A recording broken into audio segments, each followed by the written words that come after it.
ವಿವಿಧ ಶಾಂತಿಗ್ರಾಮ ಗಡಸಿ ಹೋಬಳಿಗಳಲ್ಲಿ ಹಾಸನ ಹಿರಿಯೂರ ಕಾರಿಡಾರ್ ಯೋಜನೆ ಅಡಿ ಭೂಮಿ ಕಳೆದುಕೊಳ್ಳುತ್ತಿರುವ ಸಂತ್ರಸ್ತ ರೈತರುಗಳ ಹೋರಾಟ ಸಮಿತಿಯಿಂದ ಪರ್ಯಾಯ ಭೂಮಿ ಮತ್ತು ನ್ಯಾಯಯುತ ಪರಿಹಾರಕ್ಕೆ ಆಗ್ರಹಿಸಿ ಡಿಸಿ ಕಚೇರಿ ಮುಂದೆ ಪ್ರತಿಭಟಿಸಿ ಜಿಲ್ಲಾಡಳಿತಕ್ಕೆ ಮನವಿ ಸಲ್ಲಿಸಲಾಯಿತು.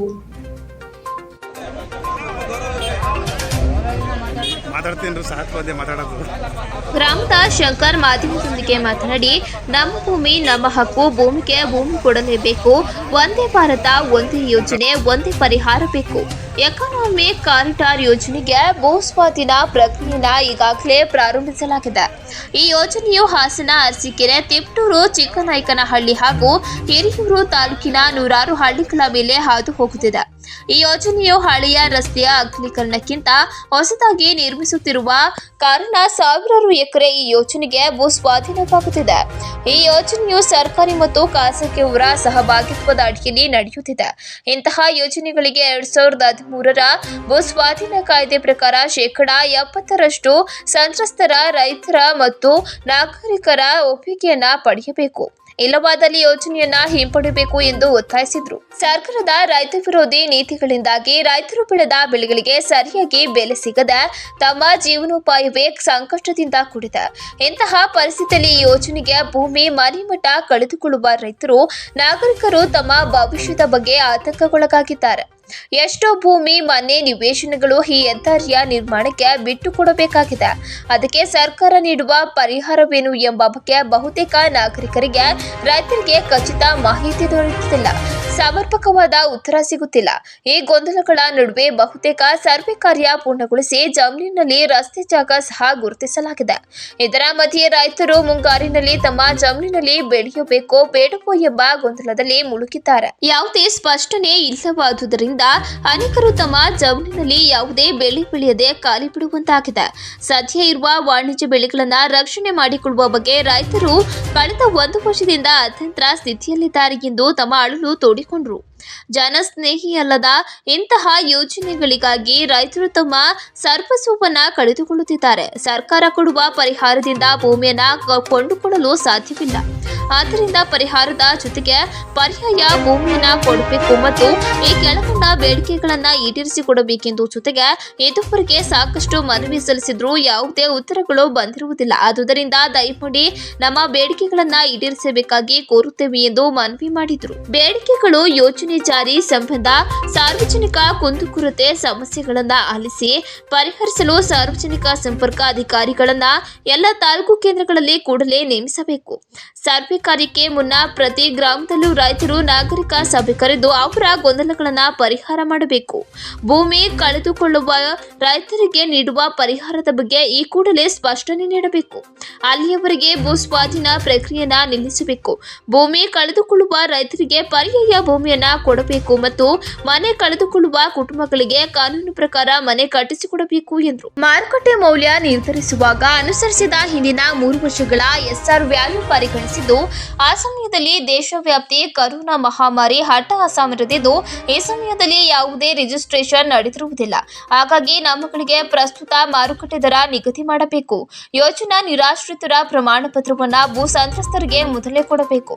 ಸಂತ್ರಸ್ತರ ರೈತರು ಮತ್ತು ನಾಗರಿಕರಿಗೆ ರಾಷ್ಟ್ರೀಯ ಹೆದ್ದಾರಿಗಳಲ್ಲಿ ಸಾಗಲು ಸುಂಕರಹಿತ ಪಾಸುಗಳನ್ನು ಭೂ ಸ್ವಾಧೀನ ಆಗುವುದಕ್ಕಿಂತ ಮುಂಚೆ ವಿತರಿಸಬೇಕು.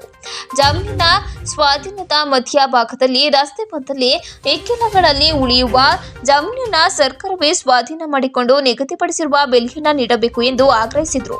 ಸ್ವಾಧೀನ ಪಡಿಸಿಕೊಳ್ಳುವ ಭೂಮಿಯ ಇಸಿ ಮತ್ತು ಮ್ಯೂಟೇಷನ್, ಪಹಣಿ ಇತರೆ ದಾಖಲೆಗಳನ್ನು ತಾವೇ ಪಡೆದುಕೊಳ್ಳುವ ವ್ಯವಸ್ಥೆ ಮಾಡಿ ಅಕ್ಕಪಕ್ಕದ ಜಮೀನಿಗೆ ಹಾದು ಹೋಗುವ ಪ್ರತ್ಯೇಕ ಸರ್ವಿಸ್ ರಸ್ತೆ ವ್ಯವಸ್ಥೆ ಮಾಡಿಕೊಡುವುದು. 11 ಸಂತ್ರಸ್ತರ ರೈತರ ಕುಟುಂಬರಿಗೆ 1 ನೌಕರಿ ಕೊಡಬೇಕು ಹಾಗೂ ಹೆದ್ದಾರಿ ಹಾದು ಹೋಗುವ ಹೋಬಳಿ ಕೇಂದ್ರಕ್ಕೆ 1 ಇಂಟರ್ ನ್ಯಾಷನಲ್ ಆಂಗ್ಲ ಮಾಧ್ಯಮ ಶಾಲೆ ಮತ್ತು ಹೈಟೆಕ್ ಆಸ್ಪತ್ರೆಯನ್ನ ತೆರೆಯಬೇಕೆಂದು ತಮ್ಮ ಬೇಡಿಕೆಯನ್ನು ಸರ್ಕಾರದ ಮುಂದೆ ಇಟ್ಟರು. ಪ್ರತಿಭಟನೆಯಲ್ಲಿ ಸಂತ್ರಸ್ತರ ರೈತರುಗಳ ಹೋರಾಟ ಸಮಿತಿಯ ಗ್ರಾಮಸ್ಥರಾದ ಮಹೇಂದ್ರ, ಚಂದ್ರೇಗೌಡ, ರಮೇಶ್, ಶಶಿಧರ್, ಲೋಕೇಶ್, ಜಯಣ್ಣ, ರಥಮ, ರಂಗಯ್ಯ ಇತರರು ಉಪಸ್ಥಿತರಿದ್ದರು. ಜಿಲ್ಲಾಧಿಕಾರಿಗಳಾಗಲಿ ಯಾರು ಕೂಡ ನೆರವಿಗೆ ಬರ್ತಾ ಇಲ್ಲ. ಇವತ್ತು ನಾವು ಬಂದು ಬೀದಿಗೆ ಬಿದ್ದಿದ್ದೀವಿ.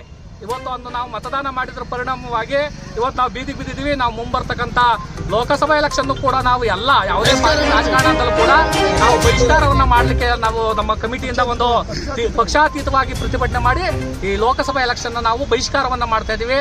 ನಮ್ಮ ರಕ್ತ ಬೇಕಾದ್ರೂ ಕೊಡ್ತೀವಿ, ನಾವು ಯಾವುದೇ ಕಾರಣ ಕೊಡೋದಿಲ್ಲ. ಇದು ನಮ್ಮ ನಮ್ಮ ಇಡೀ ಸಂಘದ ನಮ್ಮ ಈ ಸಂತ್ರಸ್ತ ರೈತರ ಪರವಾಗಿ ನಾವು ಹೇಳ್ತಾ ಇದೀವಿ. ಯಾವುದೇ ಕಾರಣಕ್ಕೂ ಕೂಡ ಇವ್ರು ಕೊಡ್ತಕ್ಕಂಥ ಅಲ್ಪ ಮೊತ್ತಕ್ಕೆ ಕೇವಲ ಹೊನ್ನಂನಹಳ್ಳಿ, ಹಲಸನಹಳ್ಳಿ ಮತ್ತೆ ಮಾಯಿ ಸಮುದಾಯ ಈ ಗ್ರಾಮಗಳಿಗೆಲ್ಲ 27,000 30,000 ರೂಪಾಯಿ ಕೊಟ್ಟಿದ್ದಾರೆ. ಇಡೀ ನಮ್ಮ ಕರ್ನಾಟಕ ರಾಜ್ಯದಲ್ಲಿ 30,000 ರೂಪಾಯಿಗೆ ಒಂದು ಕುಂಟೆನ ಯಾವ ಸರ್ಕಾರ ತಗೊಳ್ಳಿ, ನಮ್ಗೆ ಇಡೀ ಕರ್ನಾಟಕದಲ್ಲೇ ತಗೊಳ್ಳಿ.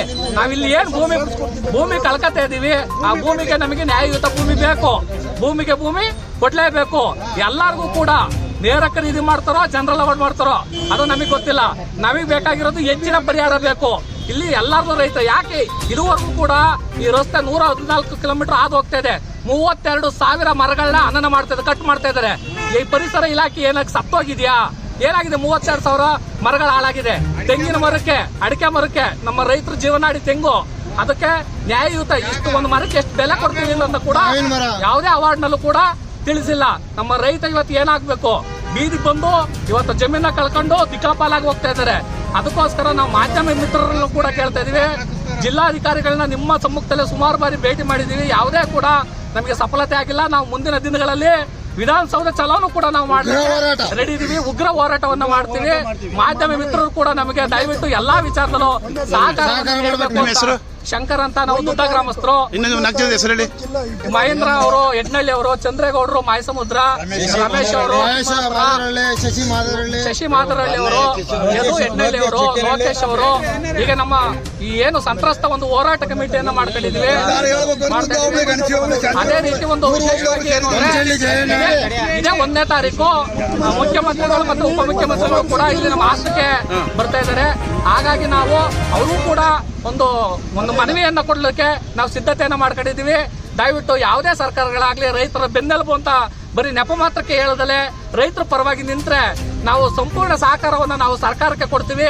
ಇಲ್ಲ ಅಂತಂದ್ರೆ ನಮ್ಮ ಉಗ್ರವಾದಂತ ಪ್ರತಿಭಟನೆಯನ್ನ ನಾವು ಮಾಡ್ತೀವಿ ಅನ್ನೋದಕ್ಕೆ ಯಾವುದೇ ಕಾರಣಕ್ಕೂ ಕೂಡ ಒಂದೇ ಒಂದು ಅಡಿ ಭೂಮಿನ ನಾವು ಬಿಟ್ಕೊಡೋಕೆ ತಯಾರಾಗಿಲ್ಲ ಅನ್ನೋದನ್ನ ನಾವು ಎಲ್ಲರ ಪರವಾಗಿ